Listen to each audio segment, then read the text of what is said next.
Hey everyone, thank you for just watching this or listening to it or whatever platform it is. I'm here with Ken. Most of you know Ken. You've heard him teach. You love this guy. You know him. For those of you who don't, this is Ken Crowder. I actually told him the most important people have the shortest introductions, right? So, ladies and gentlemen, the President of the United States. So let me just say this, ladies and gentlemen. Ken Crowder is with me today. And let me tell you why Ken's with me. First of all, he's just been a dear brother, a mentor, and the only thing bigger than his arms is his heart. And so I'm just glad the Lord has put him in my life, put him at First Baptist. But I came to Ken a few weeks ago. I told Ken that I had this conviction in my heart, just kind of like a flame that was burning. And that was primarily at the time I was looking at some of our online stuff. We have a large online platform. There's people who will watch the service, the sermon, long before they actually come in person. Okay. I don't know the data points on this, but I would assume it's probably 90% is watching First Baptist before they ever come into the church. We also have people who, watch because they're not coming, whether they're shut-ins, have health issues, whatever the reason may be. And then we have people who are states away, sometimes even countries away, who are watching us. And just this conviction that, Sunday morning, there's so much that we don't get to go over in a 20-minute sermon or 45-minute sermon, if it's me. And so just this conviction of, hey, what could we do to better equip the saints? And so I mentioned it to Ken, and he took that flame and turned it into basically a wildfire, and far beyond even like an online presence about what can we do as a church of influencing people more than just 1 hour on a Sunday morning. Kid, there's something you told me that I just cannot shake. And basically, I'll let you explain this, but it was the hours we have with people compared to the hours the rest of the world has. Yeah, absolutely. So this is something that is stuck with me is that, as a later convert, I didn't grow up in the church, right? And I've gone through the full thing of, well, I'm a Christian, but I don't believe in organized religion. I don't believe in the institution. I'm just going to have my own relationship with Christ. And now I'm to a point where if you opened the church and had sermon every single day, Right. my family would be here every day, hell or high And water. hey, Ken, you used to be an atheist. Big time. Yeah. Yeah. So you were pushing against the church, pushing against Christianity. Yeah, it was number one rule in my house was never come home a Christian. The second rule was never come home as a certain member of a political party. Um, but the number one rule, and it thread its way through our whole lives. Right. And one of the things that happened early on was I would try to tear down the faith of Christians, especially growing up in Western North Carolina and the Bible Belt of the Bible Belt. Right. And what I realized even in middle school and high school is that the young flock of the Christian faith is ripe for slaughter, Mm. right? They are unprotected, right? They're not told of the monsters in the night. And I made a game of it throughout my entire childhood of trying to poke holes in their faith and get them to second guess Right. or get them to not defend. Because if you can get someone to not defend something, You've got that's the first step to them denying it themselves. right. And so now that we're on this side, right, and we've switched teams in a very hard and drastic way, the numbers of how many hours those kids were trapped in a room with me Right. and the teachers, right? The teachers are the same way, especially in college. Mm-hmm. But so they're trapped in a room for 40 hours a week with someone like me or someone like the teachers or professors who are poking holes in their faith, not even with truth, right? A lot of times it's just lies Right. or obfuscations. Right. And then they'd go to church on Sunday for an hour. Yeah. And by the time you're finishing childhood, you're talking tens of thousands of hours That of makes sense. difference. And even now, right, the Gen Z, I think the number I saw was something like 30 or 40% of Gen Z has never been to church a single time in their lives. Wow. Out of the core group of Gen Z that goes, they go to church 1.7 times a month, right? Don't then my numbers might be off Yeah, slightly, yeah. but so call that an hour and a Right. half a month. Yeah. And then meanwhile, the secular world has a hold of them Every day. every day, Every all day. Yeah. And this isn't the way it used to be. And not just a hold of them, not just influences like social media, things like that. But then they actually have people in their lives, especially young adults, professors, Yep. very progressive professors, atheists who are not, it's not just a world influence, it's the world, it's hell itself directly breaking down any barriers that's there, infiltrating them and trying to brainwash them. Yeah. Well, it's Christians, we have this false assumption or false paradigm where it's our great mission, Right. right? It's our great commission to Mhm. evangelize the world and spread the gospel. And we completely forget that atheism has the same That's good. mantra, the same guiding principle. That's good. I was not letting Christians just be Christians. Mm. Every day I was set out to convert them to my way of view. Wow. And if you give me a 10,000 times more time with them Wow. than you have with them, Right. Who's going to win? yeah, it's easy. Yeah. It's a game. It's a numbers game. And it didn't used to be this way, Mhm. right? When you look at the early church, and to see like glimpses of what the early church might have looked like, you can go to the Coptics in Egypt, right? Let's share this, man. You share this with Yeah, me at lunch. yeah, This really stirred my heart. yeah, they're still living under persecution, Right. and the church is their life What te- every day. what do they tell their kids? Yeah, so easy example here is that in a young kid will come to a Western church and they'll hear a story of Jonah in the great fish, right? Or in the children's books, it's always a whale, And then it's right? And then it stops. That's what they get. yeah. In Coptics, in the Egypts, where they still live under persecution, Christians are still murdered in the night, or in Nigeria, Wow. where it's going on currently, right? Dad sits around the breakfast table and he looks at his son and says, what are you going to tell them when they come to kill your mother today? Mhm. And the kid will say, Christ is Lord. Mm. Then he looks at his daughter and says, what are you going to say when they come for you? And she's going to say, Christ is Lord. Yeah. What are they going to do when they hold a knife to your throat? And the 5-year-old will say, Christ is Lord. And then he'll say, I love you. I'll see you tonight. That is the conversation they're having with their children. And so when we get events like the 21 martyrs, right, who were kidnapped Coptic Christians who then went to their death, getting their heads cut off, Yeah. praising Christ, Right. we are amazed by that. That's everyday life for them. And when you talk to them, if you go talk to a Coptic or an Egyptian Coptic Christian, they're not surprised. They're like, why is this such a big deal to you Western? And something I read in the book about the 21 martyrs, when they were asking the leader of one of the churches, and it's hit me in a way that Uh-huh. it hurt.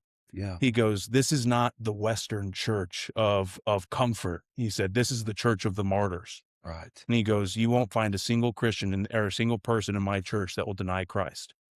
And I couldn't honestly say that about the people in my circle. Sure. And Sure. that kind of, you talk about the flame, that Sure. kind of just was like, Right.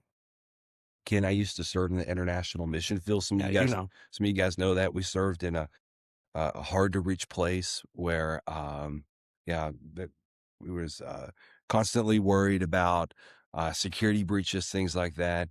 And when we saw people come to faith, they were making major decisions, right? Like, if I become a Christian, okay, I'm going to be disowned by my parents. I may lose my job.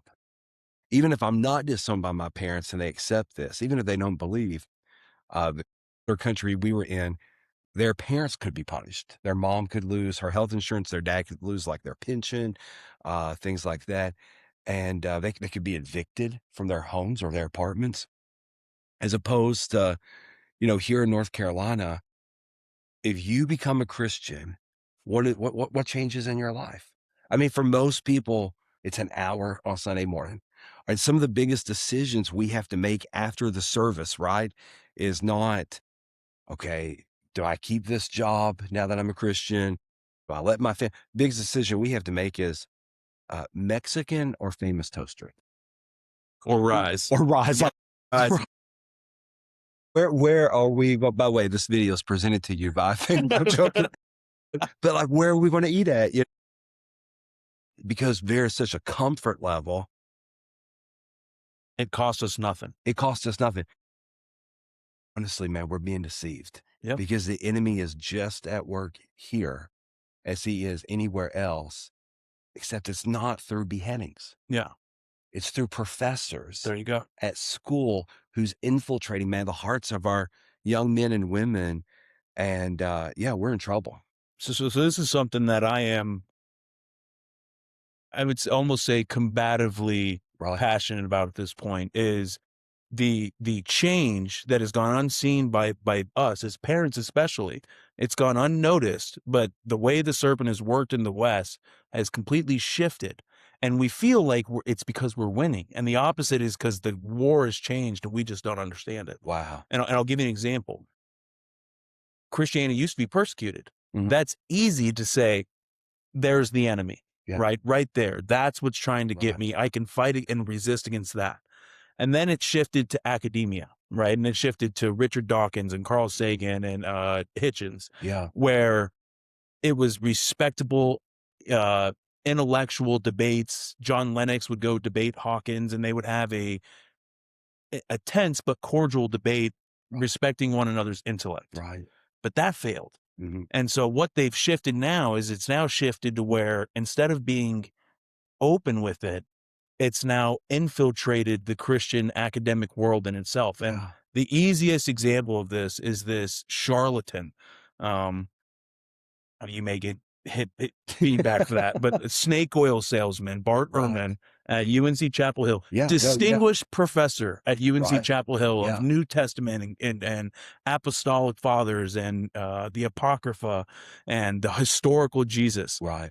And he presents his assumptions as if they're settled fact.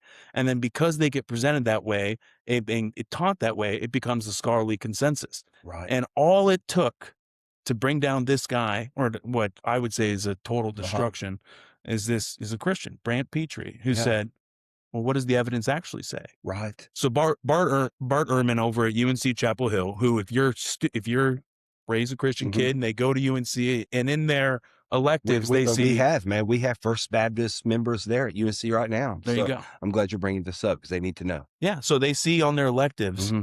New Testament For history, sure. early Christian history, the study of the Gospels, and what I would love a course like Sure. that. Want to learn more, want to strengthen my faith. Yeah. There you go. So they sign up, and this is a distinguished professor, Bart Ehrman at UNC Yeah. Chapel Hill, teaching this course.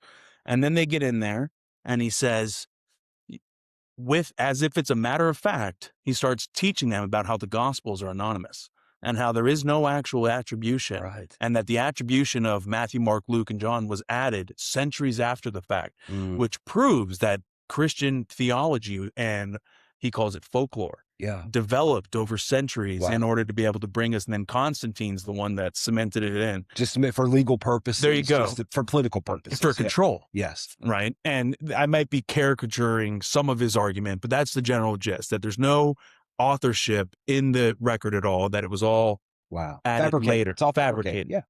And this is what now is becoming quickly the scholarly consensus. And then he runs conferences, New Testament conferences. And if you look at the marketing and you're a Christian, you're interested in the Right. history, that looks fascinating. I want to go to a New Testament conference Yeah. where they talk about the historical Jesus, because I want to learn what is true. Wow. But it's all an infiltration Right. to bring in the young flock into this and then just lie to them and undermine and pick away at their faith, Yeah. because they lost when they talked to John Lennox, because John Lennox defended the faith brilliantly. Yeah. C.S. Lewis defended the faith brilliantly.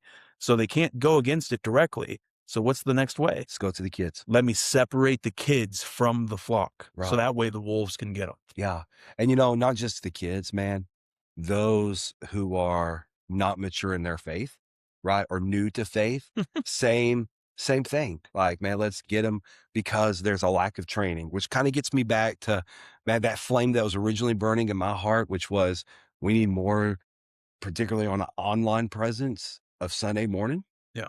But honestly, man, far beyond online, we need more time at the church learning how to defend our faith. Because I guess one of the questions I would have for our people is, if this guy came up to you and said, historically, these gospel accounts are really just a fabrication that was written hundreds of years later for political motivation for Constantine. What's your response to that? Yeah. I- And it's like, well, but this is what happens. Yeah. One of my favorite traps when I was an atheist and I was trying to get especially a Baptist kid, Yeah. is I would ask them like, is the Bible infallible? Mm. Right. And what's the average Baptist kid going to say? Yeah. Yeah. Yeah. And Absolutely. then I would say, which Bible? And they would go, huh? And then I'd be like, is it the Eastern Orthodox, which has Right. this many books? Is it the Roman The Catholic, Roman which has Cat has this more many? Is books. it Yeah. the Oriental Orthodox, which has this many books? Or is it Protestants, which has this many Yeah. books? And that was the first They've shit even heard. that they've ever heard of it. Yeah. And someone mature in their faith would say, isn't that fascinating that after 2,000 years, this is what the response should have been, that after 2,000 years and all of these different languages, Mhm. all of these different books, they all still say that Christ is Lord. Right. They all still say that he died and was resurrected for your sins. Right. That is mature, is that is the evidence that man, as much as we try to mess this up, man cannot mess it up. Mess it up. On this rock I'll build my church. There you The go. gates of hell cannot prevail against it. No matter what type of lipstick you put on Yeah. it, Christ still died, became sin of the world, died for the sin, was resurrected so that we can be reunited. And we cannot stop it. Yeah. So, Ken, that kind of leads me to the next thing I wanted to ask you about, and tell some of the people about is, there is like not just this defense of faith that we need to have, but I've always believed, man, like real scholarship, it's not a ditch, it's a well. So you're not going, I don't have to learn all these intricate details about church history. I got to stay focused on the gospel Yep. and go deeper and deeper and deeper in the gospel that Christ is Lord There you go. and that Christ has come. He was crucified. He's defeated death. And sometimes people can like miss the forest because of the trees, right? And so when someone says, what about all these different translations? And it's like, oh, I haven't thought about that, as opposed to taking a step back and saying, nope, I'm so deep in the gospel. Man, I know where my heart is. I know where my faith is. I can give it a fence for that. And so, but that doesn't happen if all you're doing is coming to church for 1 hour or 1.7 1.7 hours, hours a week. a month, yeah, a week. Sorry, a month. Yeah. And it doesn't happen if you're just dropping your kids off for a little bit. And by the way, like, man, we take pride. We're not a babysitting group. So like our nurseries, our children's church stuff, like we're not here to babysit. We're here to pump the word in those kids. And our goal is that when life cuts them, they'll bleed out the word, right? There you go. But that doesn't happen a lot if it's just 1 hour a week. Right. And it's not happening for adults. Honestly, it's not even an hour, man, because time I get up there to preach, Yeah. I don't give me a whole hour quite yet. I'm close, like 45 minutes. I've been trying to extend it. I told him, actually, I'll be honest, if you see Pastor Seth walk around in crutches, I told him if he shortens the sermon due to time constraints, I'm going to break his kneecap. So if you see a hobbling pastor, that's why. And he could very well do it. It could happen. So what do we do as families? What do we do as men, right? As leaders of our house to say, okay, man, we want our kids, we want, ourselves to be more in evolved. We want our hearts trained. And all, the quick answer to that is, okay, be here more, Sunday morning. But also, uh, man, we were talking about this earlier, everything God made, he said it's good, except for one thing. When he made Adam, the first man, says it's not good for man to be alone. Well, that goes far beyond like even procreation or marriage. That has everything to do with community, right? When it comes to hardened criminals, how they punish them? Well, through isolation. We're not meant to be lone rangers in our faith. Iron sharpens iron. I was talking to my wife about this. Even in the Marine Corps, in the military, we never send out one person by themselves. Right. Ever. Right. Even if it's on a listening post where, hey, you're going to go out in front of the lines, you're going to look for the enemy, here's a radio. You would never send one person by themselves. Yeah. Ever. Because Jesus never did that. There you go. Because it's not good for man to be alone. Yeah. Jesus sent them out in groups. Yep. Never one person. Hey, you told me something interesting earlier about Paul. Yeah. Going back. So would you mind sharing that again? Yeah. So Paul's, I relate very heavily to Paul because I had a very similar, I shouldn't say similar. I had a Damascus Road moment where I felt like, for lack of a better term, that I just got picked up and got punched in the face repeatedly until I was like, okay, this is true. I got to figure out how to reorient my entire And in life. the same way, you were very anti Oh yeah. the church. I mean, Yeah. a Had it been persecutor. 2,000 years ago, I would have had stones. Sure, man. Yeah. Sure. You was persecuting the way you could Yep. in Western North Carolina. There you go. Yeah. But in Paul's journey, he's in Athens, where I read it, and some people may see this differently, but I read Athens, his speech that he gave at Mars Hill, as Paul perceived that as his greatest failure. He wasn't persecuted for his faith. He didn't plant a church, right? He didn't get whipped or beaten, which is what Paul kind of throttled on. There you go. He saw that as like, I am doing God's work because God's people will be persecuted. And in Athens, they laughed at him because he tried to meet them in speaking the secular tongue of the day. And so they laughed at him, and he leaves there, walks the 50 miles to Corinth, and he would have been walking by, my wife calls this the public transportation of the ancient world. Right. This isn't a lone walk. He's not by himself. He would have been surrounded by the pagan culture of the time on this walk. But we know that he arrives in Corinth fearful and timid, right? And we also know that he arrived and happened to run into, likely, the only two other Christians in all of Corinth, which are Aquila and Priscilla. So as a Christian, we can see that and see that at Paul's lowest moment here, right? He is fearful and timid. And the first blessing that God gives him is that when he arrives in Corinth is fellowship.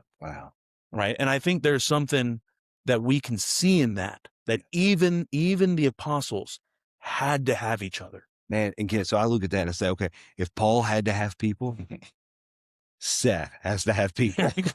Crowder has to have a lot of people. Yes, you had to. So, man, like, I guess my question is, like, guys, there's an enemy out there, and it's not. Listen, it's not coming with swords and stones. I mean, maybe you live in a place and you're watching this where that is your reality. But listen, for those of you in the greater Charlotte area, that's not, you're not being attacked with swords and stones because of your Christian faith. Okay. And so it's really easy just to almost become oblivious to the fact that the enemy is still out there. You know, the Bible says whenever the enemy comes, he comes as an angel of light. It looks good. It sounds good. It's deceiving. It's subtle. It's behind the scenes. Most of us think of like demonic attacks as kind of like gothic or dark or scary, grotesque. That's not true. That's not what the Bible says. The Bible says that it comes in ways that are appealing, in ways that have a way of drawing you in. And you're under attack, and your kids are under attack, and your families are under attack. Y'all, the sweet people in this church and in this community is under attack. And the question is, okay, what do we do with that? And so I just want to encourage you,